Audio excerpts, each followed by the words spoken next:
Welcome, ladies and gentlemen, to the caster desk for the World Final 2023. First, I want to say thank you to Caster John for the incredible introduction, as well as MasterCard and everyone behind. What an extraordinary opening ceremony. And I am joined by the glorious Azael and Chronicler to bring you this final, and we are already into Champions Select.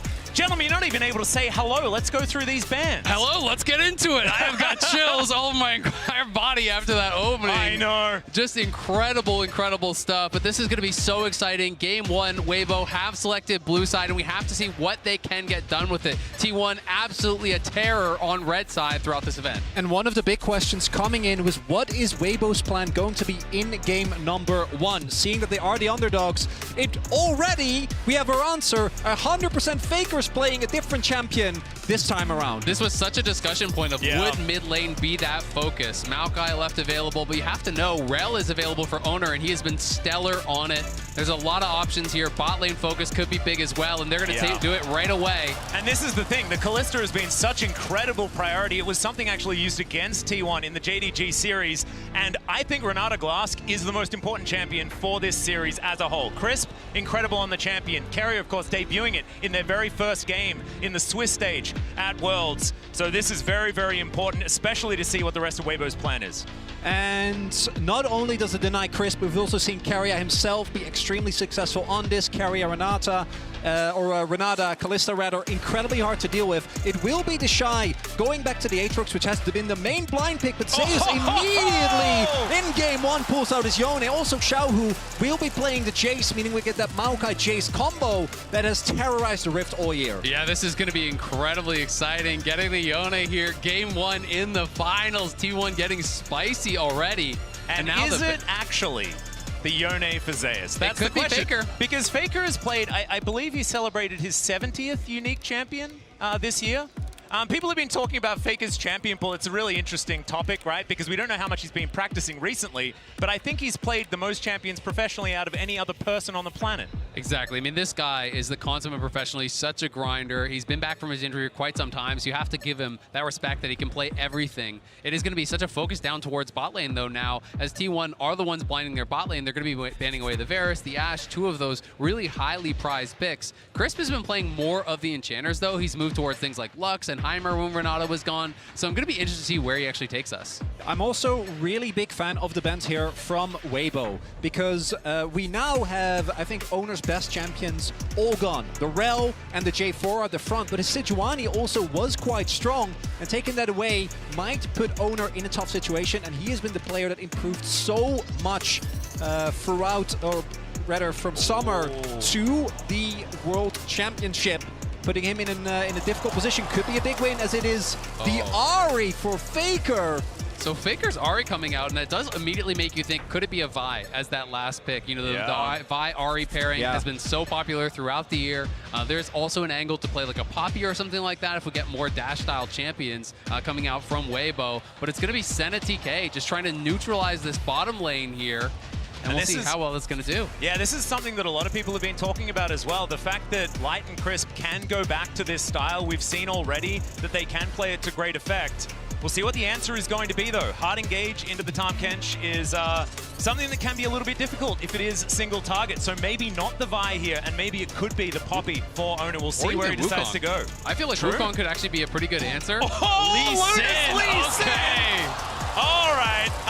Well, that is definitely a choice you can make in game number one. Of course, this is Owner's most famous champion by a country mile. And something that for T1 was a really big surprise for me was that when you look at the way that they beat JDG, it wasn't just with these style of comps. They actually opted into more team fighting. This time around, though, this comp needs to win in the early game. Faker and Owner, Guma and Carrier, they need to start stacking dragons. They need to get ahead early, because if you get to the mid to late game, look at the front to back on Weibo, right? This is a composition that's really hard to engage into, and if T1 ever lose map control, trying to get onto Maokai, trying to take down individual targets against the Kench is going to be extremely difficult. And when you're second to those objectives with Maokai saplings in every brush, you're Yeah. going to be getting poked out by the Jace, which could be difficult, but both teams lacking a little bit as far as the hard engage goes, but T1 does have the ability to pick people off, you know, with the Lee Sin, with the Yone, with the Ahri. They want to be moving around the map. They want to be pushing out lanes, catching people in transitions, taking these skirmishes as often as they can, and we are just moments away from getting onto the Rift. Exactly. Game number 1 is upon us. Of course, T1, a lot of finesse possibilities with a composition like this, but I look at Weibo's draft and I think we've seen these styles of draft so many times in the past, staying tried and true as we head onto the Rift for our very first game. T1 coming out swinging, and Weibo, I think, ready to pick up that punch. See exactly how it is going to go. Worlds 2023, game number 1. Let's do it. And already, I've got to point out, it's triple TP for Weibo. Crisp is going to be taking the TP on that Tahm Kench, so feeling that they can't necessarily get pressured heavily enough to actually get killed. If he feels he's going to get chunked out, hey, you TP back early. You know, you keep up that farm as much as you possibly can, but it's going to give you the advantage in playing that map because they will have that extra teleport come mid and late game. Another thing here is, what is the level 1 going to be? I think that one of the other really underrated parts of the Senna Kench is how strong their level 1 is. Exactly right, but just a reminder to connect your League of Legends account with Prime Gaming to grab the exclusive Braum W emote. And if you haven't done it already, my goodness, I mean, this is, just do it. Just do it now. That'd be fantastic. It's a really good emote. Yeah. And you saw there as well, no opportunity, unfortunately, for Weibo to use it, at least for now, although Late Invade might come through. But I do think that the level 1 of Weibo is so strong, and they're clearly expecting this. So T1, I think, very smart not to opt into this and take the risk in game 1 of the finals. And they were pretty good at utilizing Tahm Kench in that level 1 play, if we remember back to it as well. So certainly no shenanigans this time around. And I think in a game number 1, that is a good idea. Faker on his 4th unique champion here for Worlds in game number 1 of the final. But of course, Ahri is one that he's been famous for many years. And I think there's going to be so many eyes on the mid lane because Xiaohu has not been performing to the level that people were hoping for from him. You know, he hasn't been having that incredible tournament, but now here in his first ever World Finals, he's got to step up if it's going to be Weibo win. Exactly. Well, Piercing Darkness coming through there from Light. Not too much, just a little bit of a tussle, a little bit of checking each other on the bottom side of the map. As Faker now trying to push forward, Xiaohu just having an okay time here as the Jace into the Ahri. And we'll see if we're going to see, and rather where we're going to see the early jungle attention. Because I think for T1, obviously, self-explanatory, Dragons and Heralds are incredibly important to pick up early. But there is an opportunity to try and go for these aggressive plays. I think Weiwei in particular has been really good about consistently finding bot line angles. Although he is currently pathing towards bot. We'll see how T1 can cover for Zeus, because he is already shoving in. And if you can get an early kill on the Yone, it can really send it behind. Well, an owner's going to use this to invade, right? He's going to win this duel against Weiwei, so he's just going to try to get right in his face, push him out. He knows he has that pushing top lane, and we'll see how this fight does go. Yeah, nice little sidestep there to avoid the Sonic Wave. Weiwei just making sure that he can keep that health bar high. Has actually popped the potion there as well. It's the sapling in the brush. His owner's just looking to try and wreak havoc. But look at Zeus. Zeus is already moving down. That's why he starts the camp now, because Zeus got the push in. He's going to come down, so Weiwei's going to have to back off. He could look for the 50-50, but he risks putting himself in danger. So it should be Owner grabbing the Wolf, and they can continue this pressure on. You can look towards mid now, as Xiaohu's in trouble. Yeah, Owner immediately moves over. There's the flash. A Q's going to land from Owner, but he decides to not go in under the inner turret, and Xiaohu looks to try and fire back. This is just great stuff early on here from T1. Owner, 3 camps top, moves into the enemy jungle to cover Zeus on the push, then uses Zeus' pressure to move down, steal the Wolves, rotates over towards mid where Faker has that, now into a bot side scuttle. This is really clean, really well pre-planned play here from T1. And I'm going to be looking towards how are the junglers able to punish the lack of flashes. W as Faker gets the charm. He stomps it to the skies, but I don't think it's going to be enough because his flash is already down. And first blood goes to Xiaohu. And I haven't even finished my sentence, or Weiwei does that exact thing. Punishes Faker for being that far up in the lane. And all they gave up for it was a wolf camp. And we said Xiaohu had to have a good series, had to have a good game. And what better start than a first blood on the Spring King from the LPL in his first World Finals. And you mentioned it already, Chronicler. Xiaohu is a guy that's had a lot of attention from a lot of fans and already starting to silence some of those doubts. But it is very, very early days in this one as we check out the replay. Really good pathing here from Weiwei. Yeah, this is just great from Weiwei. It just wraps around, did skip that topside scuttle, and I think Faker potentially thought he was actually over on it. Just comes right down, pass immediately there, is not going to be able to get out as Faker committed the flash for that trade earlier on Xiaohu. And if you think back to the spring final, or summer finals rather, that T1 wasn't able to win, it was in large part because Genji identified if you get Faker off of some of his comfort champions and you put him down early by a lot of repeated jungle attention, it can be a viable way to get an early to mid-game lead against T1.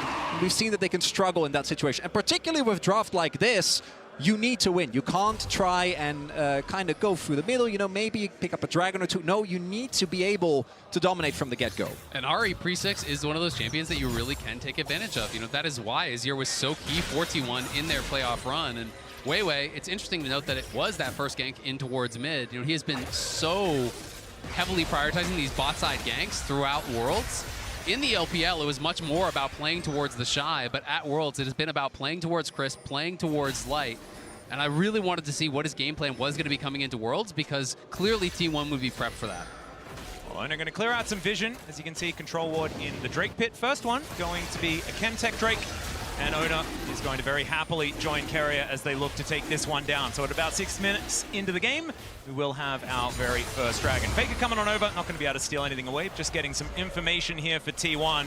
So they will be able to secure this Dragon. So that is one of the steps that they have taken here. Still, they're going to need those big advantages like you guys were talking about in order to make this one work. Looking here towards the bottom side, Gumayusi has a huge advantage over the Tahm Kench, but something that you would expect. It's not necessarily a lane you can really judge on CS. I mean, you can see that in both top and bot lane, though. These CS differences obviously is the Tahm Kench versus that Kalista, not comparing it with the Senna. But both top and bot, significant CS advantages already here for T1. Mid, slightly favored towards Faker despite the death. They are out-farming their opponents, and that's why they're still up this slight amount of gold despite giving up that first blood. And this is something Weibo was also able to do. The Shy, specifically against Bin, was able to use the fact that the matchup was isolated to push really heavily for big CS leads and then take those leads into mid-game fights and carry them. And when we talk about comps that are relying on these early game advantages, one of the ways you can do it is just by stacking dragons. You're playing Kalista, you're going to have bot side pressure. Even if you can't establish a massive gold lead, if you take these early dragons and put the pressure of that soul on your opponents, you circumvent a lot of the weaknesses in hard engage that your composition has. You draw your opponents to you, you force them to challenge you at these dragons where you are going to be set up for that fight, where you are going to be in the advantage. Well, right now, it is just a bit of trading in lanes. Weiwei going to go home, collect himself a book and a Control Ward, try to get back to it as Crisp, the Tongue Lash. It hurts a whole lot more, I feel like, when you've got him sitting in a lane by himself for quite some time, but he's actually still just level 5, same as everybody else. And Gumayusi still playing aggressively, not able to land too many of these pierces, as Zeus' soul is relatively unbound as he just keeps shoving these waves relentlessly into the Shy's turret. First plate has gone down already here for T1, like you were mentioning, Azale playing into the advantages in gold that is now ticked up to about 500. And my expectation is that T1 is going to use this top lane prio to secure Herald without too much difficulty. Faker almost will have his flash available. Xiaohu already has his. But with this Aatrox being perma pushed in, it should make the setup for T1 around this objective pretty easy. And they have also already rotated over Gumayusi and Carrier. So they're going to secure this. Then my question becomes, where are they going to throw it down? Because the two obvious solutions to me would be either Zeus or Guma. Obviously, Guma already massively far ahead, but a Yone in a side lane, I think, is one of the biggest things that Weibo might not be able to answer. I agree completely. I think it should go towards Zeus. He already has the push. This is one of these hyper-scaling top laners that he already has the early push. You can harass those towers, harass the Aatrox with the Soul Unbound, and you get him that big gold lead. This guy can make miracles happen in a 5v5. Zeus has been simply incredible throughout the World Championship. Certainly has. And now Faker is going to dash in, finds the charm onto the Tahm Kench. Faker has to get out of there, though. Can't be a snare for the hostile takeover. Gets so much work done. The Devour's in for the kills there. For Owner, Xiaohu now going down low as Faker dashes forward once again. But it looks like they'll have to settle for one and a Herald. And Weibo, they see that T1 is at the Herald. They rotate over, and I think they try to recuperate. But that's sunken cost fallacy because they just walk up, T1 finds the angle, and Weibo give up the Herald and a kill. Exactly, and maybe going to lose some farm down on bot side as well, because Chris has no TP, but Zeus. Nature's Grasp comes in, he gets pulled back, he's interrupted from the ultimate. Zeus does get a knock up there and a shield, but I think he's still dead. And there it is, the answering kill from the Shy. Weibo able to punch back on the top side. You can see Owner hanging around that bottom side, potentially threatening, as Guma and Carriot are going to push it in. Already have taken a plate themselves down there, but great kill back on the top side. Does help to equalize the gold there for the Shy. Yeah, gold now actually completely fine. The Shy might even be able to pick up plate as well. And crucially, Zeus doesn't have TP, so actually is going to lose out on this wave. Unlike Faker when he was ganked earlier, could just TP back to the lane. Not going to be the case here. And that's the second time that Weibo, the initial play might not work, but Weiwei pulls it back. Exactly. And Zeus just couldn't use that ultimate quite fast enough, you know, so Weiwei was able to get ahead of him, blocks the ulti, and then from that point, Zeus says, you know what, I'm dead either way, so I'm going to hold on to the flash, but that is an unfortunate death for him, as he had so much pressure on top side, so much tempo, and a lot of that is going to be lost now, but not lost in the mid lane, where Faker has continued to push in, continued this relentless aggression here, despite being that first death. Yep. Even though he did fall down first up, Faker is pretty good at bouncing back from initial deaths. The global taunt that he's had for the last 10 years seems to be the thing. The most ganked man of all time. I think it's probably true, but also he's played like the most games out of anyone else that still plays currently. So it's a weird stat to go towards. Bottom side of the map, we do see a reset coming through here for Gumushi and Keria. Not quite towards the first item yet for the Kalista, which would be pretty important for the next fight coming up. See what they can get for themselves. Yeah, you see as well, already, Weibo is moving up. The second Drake, I think, is really pivotal. There are a lot of good Drakes still available for T1. No Camtech Dragon in particular. We know exactly what Drake it's going to be. It's T1. It's Cloud. It's got to be the Cloud. They've got the most Clouds out of any other team at Worlds. You don't want them to have Cloud Soul, particularly not with the amount of mobility on the team. So I think that Weibo is going to try and contest here. But T1 still are the ones with control of their pot side. Prio is now being found by Light and Crisp. Herald being placed down just in mid lane to try and pressure Weibo out and get a quick move into the river. It's going to mean that dragon should belong to T1 if they can get control with it. Faker sticking around for the cash. They will be able to gather it here. Orbit Deception going to go wide, and it looks like Faker's not going to stick around for another plate.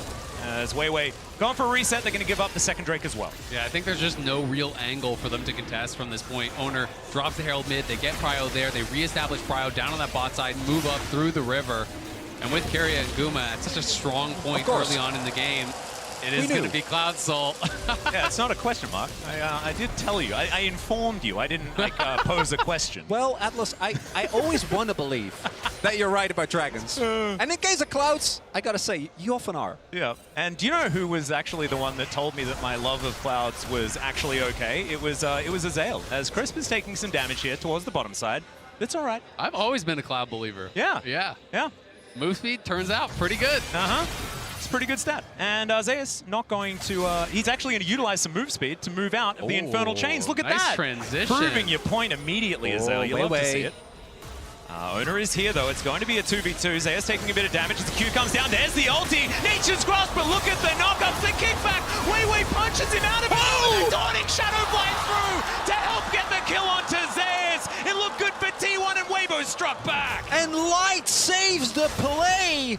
T1 make the call before Zeus has back to all in on specifically the Maokai. Just finished his demonic embrace. Weiwei is able to stay alive. Light keeps him there, and a big win for Weibo. They thought they could punish the missing flash that had been spent, as Keria looking for an angle, won't find it. They wanted to be able to burst him down. Faker. Yeah, maybe Everfrost has come through. Foxfire coming down, but they do have to invest the ultimate. Faker now not going to have that for the next play, and that's what Xiaohu wanted. We'll have to see now. The Shy getting more and more ahead now in that top lane. You know, has taken a couple of plays, does have the kill and the assist. Score Drinker completed, tier 2 boots done. Zeus with that big farm lead is still keeping things relatively even, but both those scraps on the top side have gone Weibo's way. And again, Weiwei to me has been the crucial factor here. 100% kill participation thus far, able to make sure that T1 doesn't get that momentum. Now, I don't think that T1, particularly with the dragon stacking, is necessarily in grave danger, but this means that the gold stays on parity, that Weibo still gets to scale into that mid to late game, where it can be incredibly impressive to enter as the Shy might be getting ganked. Yeah, Kerry is going to move on up here as Zeus is going to break those chains. Kerry is looking for that handshake angle as already the Shy's done a fair bit of damage, but I don't think it is going to be enough as it's Alco Gaming for the Shy and he will go down. Oner grabs that kill. Oner, nice kill on the top side. If 2 doesn't work, bring 3. Bring another guy. Kerry on the roam up towards top side. Wasn't really expected, I think, to be up there. The Shy thought he was going to be safe, but now dying there with no TP does mean there's going to be a pretty big push. You can see Guma. Of course, you have to compare that with Crisp's goal. Oh, brings him back in with a twisted advance, the kickback as well as Weiwei gets out the punch, and now Xiaohu coming on in. Oner's going to burn down, and no bailout for you. Light's in a bit of trouble, but the charm is not going to get it done because Crisp is there with the denial with the Devour, and T1 have to run away. What a play from Weibo. And continuously, they are getting out skirmished. Weiwei should be able to get the execute here. So nothing given up.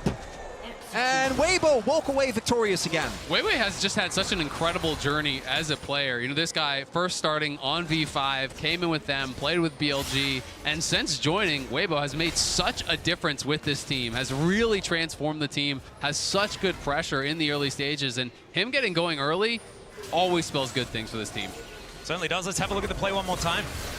And as we look here, initially it looks like T1 wants to back up, but Weiwei goes very far back, but then crucially barely stays alive, right? And with him getting away, there is no bailout value for Oner, and the fact that Faker TP's in doesn't matter because Crisp is standing at the ready with Devour. Yeah, Crisp is there, and Light with some nice little side steps. Don't think the charm would have mattered even if it landed because Crisp was right behind him, but well played on the sidestep nonetheless. T1, though, continually going towards these objectives. They know they need to keep pushing the pace, and Weibo here looking to challenge. And nice shock blast is going to soften up T1 just a little bit here. 4 versus 3 in this moment, but Faker's wrapping around from the top side of the fight. The Shy pretty far away from this one.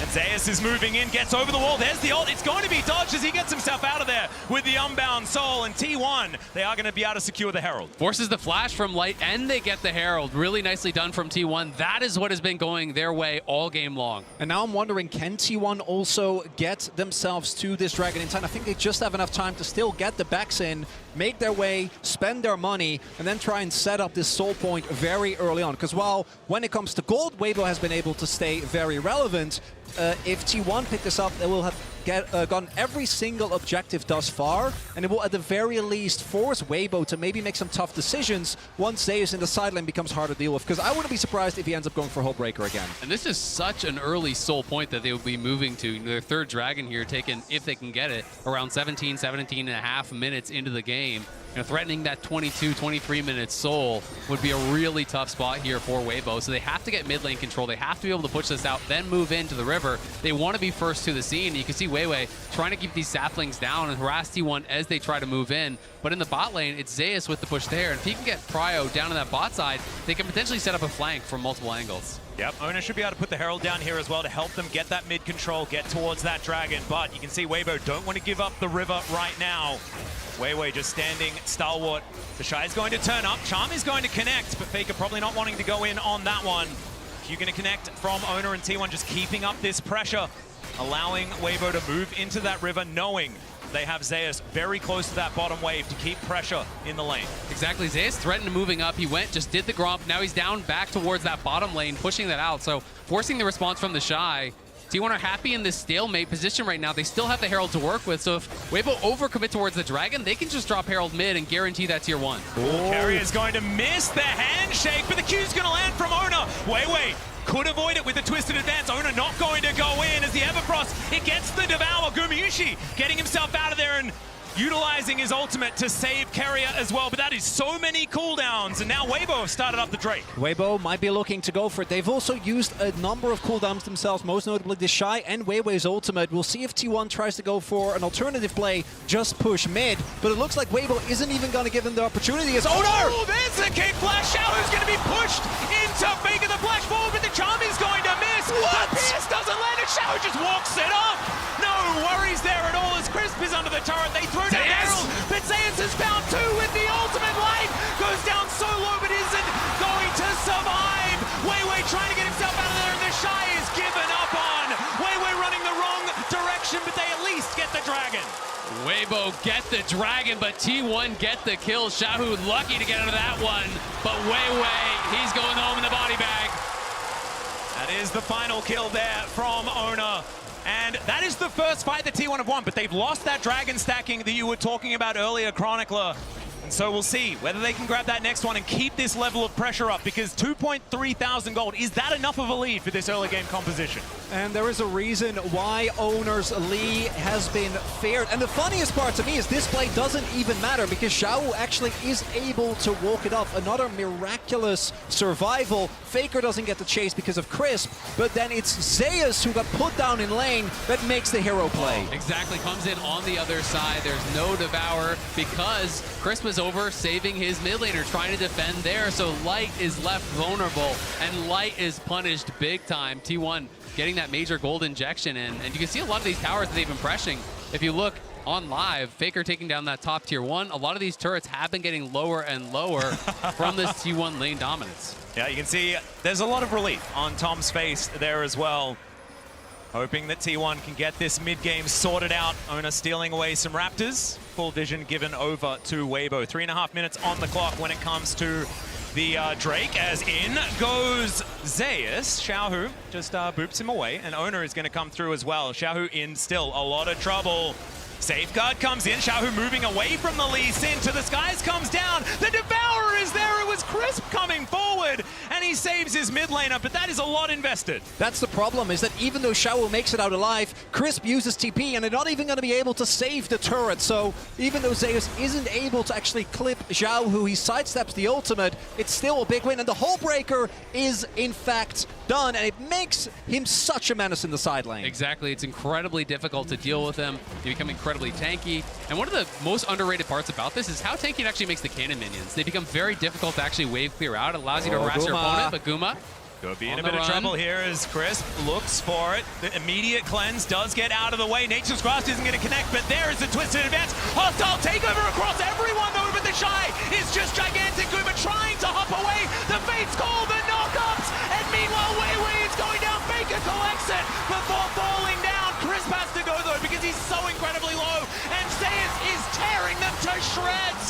Weibo lying on the floor now as T1 look to tidy up Crisp, and they won that team fight even better than the last. Guma refuses to go down. Keria saves him, coming in with the hostile takeover at T1. They're on the Baron. And it's Renata that does it again. Keria standing at the ready, keeps Guma alive throughout all of it. And T1, the goal before this was even Weibo picked up the dragon, but after this fight, multiple kills going over the T1. Baron secured. And it looks like the first grade might have been broken open. The early game comp getting it done. And here is the replay. We'll see how it all started. It looked like a pick on Gumayushi. It did, but it just took them so long to actually get to him. You can see everyone from T1 is coming as fast as they possibly can, and all the time that was bought here by Guma allows them to arrive, allows the hostile takeover here, hitting across multiple members. Light is forced to even flash out, just trying to avoid it, but Owner knocks him down. Guma dances out, using that ultimate with Keria's help to peel him off. And we're seeing one of the big issues with the Senna is that if you're playing a front to back, Senna feels almost impossible to deal with. Particularly with Kench, it's really hard to take people down, to get through the front line. The kiteback's amazing, but if you get caught, particularly by something like a Lee, you don't get to play the game. And also, they weren't playing front-to-back League of Legends. It was a split fight entirely, with the fact that the Shy goes in, is in the middle, and it felt fantastic, right? It was a bit of a split there from Weibo with their decision-making moving forward. It could mean that they could adjust that moving into the next team fight and really show what this composition can do. And the tough thing for Weibo is it felt like so many things did go well for them in the early stages. Those skirmishes were working for them, but when T1 hit way harder. And they have gotten so much out of these last couple plays. They're going to try to take a tier 1 top, but Faker's looking for an engaged bot. Yeah, looking for even more. Everfrost is going to land. Somehow that charm didn't connect, but it is still going to gather a Devour from over the wall from Crisp.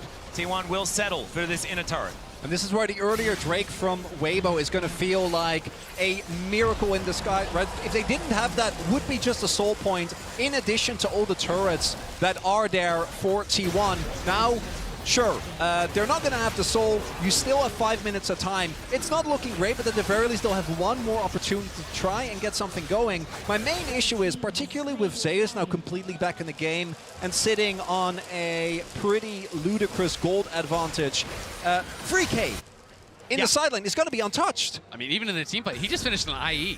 He's got 3 full items now. The Shy just finishes Derek's second. And when you have the IE in, you can talk about not wanting team fight with a Hullbreaker, but when you've got an IE and a Kraken, you can one-hit the backline. This becomes incredibly hard to actually fight against this guy. So if T1 can execute on those 5v5s, as they have been doing all tournament long, we saw it showcased against JDG, against the world's best in that 5v5 stage, then it's going to be tough for Weibo. Look at Keria. Yeah, Zeus dancing forward, but like you say, Keria lurking in the sidelines. Weibo just trying to deal with these minion waves, not wanting to give up more than they can afford to lose. T1 just going to gather themselves a little bit of extra standing gold in a turret. Not exactly the end of the world, but it's all just more money here for the coffers of T1. These shock blasts starting to land a little bit. Lands onto Faker there, but they're going to need more of those if they want to stop the pressure. The shock blasts do hurt, but T1 is just playing so intelligently around this. They drop that pink ward mid. Zeus playing very far back because no one was answering top. You know, as T1, the only recourse in this game Weibo have is to overload one side of the map, get a 3v1, get a 2v1, get a pick kill, then attack the rest of the T1 squad. So until they show top, there's no reason for Zeus to walk up. He just plays it so far back, plays it calm, cool, and collected, and allows his team to get those incremental advantages up in top lane. And this has now turned into an 8,000 gold lead. The Rebel Baron power play just kind of gigantic, given the fact that it was relatively close for a lot of this game. It's how T1 do really like to break open games, especially in the past when they were at their most dominant. Definitely a good sign if you are a T1 fan. And Weibo well and truly on the ropes here at this stage of the game. And for Weibo now, you're going to either have to have someone on T1 overextend, like you were saying, Azale. I do think it has to be someone else, because killing Zeus when he has Flash, Hullbreaker, and IE is going to be such an incredibly difficult task. But then look at what the rest of T1 is doing. No one is actually segmenting themselves off from the rest. They're always working in tandem. Exactly. You know you win the 4v4 and you win the 1v1, so as long as you have eyes on Weibo, you are chilling. You just have to make sure you're not getting poked out too heavily. It's going to be up to Xiaohu. Faker waiting over the wall, wants to land that charm to start this fight potentially, but no. Weibo just back away, not wanting to take a fight unless it is far more within their favor and with more information. And that is a very difficult thing to gather here in this game. You talk about saplings, things like that, all these opportunities. If you can't walk out of your base, they don't do a whole lot of good. It does get very difficult. At the very least, you can use that to clear out brushes, to move forward, try to reclaim some vision, as they're going to do now. Knowing that T1 is on the reset, they will try to deny some of this vision, but the death cap is going to be here soon for Faker. You can see Wit's End going to be pretty soon as well for Guma. These third items are going to be coming through when the GA comes in for Owner as well. T1 are just trying to get as prepared as possible for the Soul or for this Baron, where they are really going to look to dominate. And really nicely done, shown by our observers here, is how little Weibo know. Well, obviously they have a suspicion that T1 is going to be somewhere in the jungle and they can scout with saplings, but actually retaking control becomes incredibly difficult. And right now, it's still fine, but in 40 seconds, the Baron is coming up and Weibo will be faced with one of two choices. Either you just try to hard force your way in and like flash engage with Weiwei onto someone of T1, but if they don't give you that opportunity, you're going to have to try and fight up a straight fight. And one of the biggest problems with that is when you're approaching Baron from blue side, you're setting up for a perfect carry ultimate, right? You know, you all try to flash in, try to go for that engage. If you're trying to follow up on Weiwei's play, there's going to be a hostile takeover coming through your entire team. So the difficulty is extremely high for Weibo from this position. Also really difficult to lock down Zeus is if he's only trading with that Unbound Soul available. You'd see Xiaohu comes down. That gives T1 the idea. If there are two invested towards that bottom side, that pressure from Zeus pretty clearly illustrated in that moment. And look at the item spikes. Wits End done for Guma. No death cap for Faker. GA for Owner. And on Weibo's side, 2 item power spikes have been hit, but don't know if that's going to be enough. Xiaohu, though, does have his Cyrildas done. Maybe that can give them the poke they need to contest this Baron, but it looks like it just isn't sticking. I mean, it feels like it's just basically all up to Xiaohu from this position. He needs to be able to hit Shock Blast on key members that can't heal them up, which is basically just Faker. Yeah, Owner going aggressive. There's the kick flash once again. Weiwei's going to flash to his advance to get himself back. There's the Nature's Grasp as well, as Owner's going to have to get out of there. Safeguard is enough of a shield. The Dawning Shadow not quite there with the damage. And T1, they tried something. They're not going to get any kills, but they get the flash from the jungler. And T1 don't even have to give up Owner's GA, right? He could play that aggressive knowing that he still has his GA available as, oh, he might have a flank here. Oh, Carrier. Okay, looking for that angle as Oh, Xiaohu I think they might know. going to face check. How Oh, they they know. just saw him hop out of the brush. Not quite sneaky enough. The shock blast comes in eventually, but that is going to put enough fear into Weibo. God. And Zeus, yeah, like 3 His hits damage. Cloud Drake. Yeah. I mean, he is just going to kill that thing so fast. They're going to start Baron at the same time. They're just going to start it up. I think at this point, T1 feel that they can do everything at once. And Weibo, you've got to make a stand now. There's just no way from this position you can give up a free Baron. Well, Weiwei is in the vicinity, but the rest of the team is still making their way over. The Shy does have teleport, but they have no information. They have no vision. This Baron is gone. You just can't walk up. There's not really Dagger anything you can do. Yeah, looking for the angle. It's not exactly behind Xiaohu, but he's pretty fast. As Xiaohu's going to avoid the charm for now. Shock Blast connects onto Faker there as well. He's still going to look for that reset angle, and now with the Baron buff in tow, T1 feel like they don't need a reset to try and break open the base of Weibo here in Game 1 of the finals. Nature's Grasp flying forward. Ona still has that GA, remember? Chris going down so incredibly low. Zeus just executes the Shy up to the side, and there is another one. This guy's Yone is just absurd. And the inhibitor's going to go down. Weiwei is burning there as well, as now Xiaohu tries to be the hero, but it does not work out, and I think T1 are just going to end Game 1 here. And the early game, T1 not able to get a bunch of crucial kills, but they don't let it phase them. They are able to find the one skirmish they're looking for, take the Baron, and from that point on, Weibo doesn't get to fight back. And now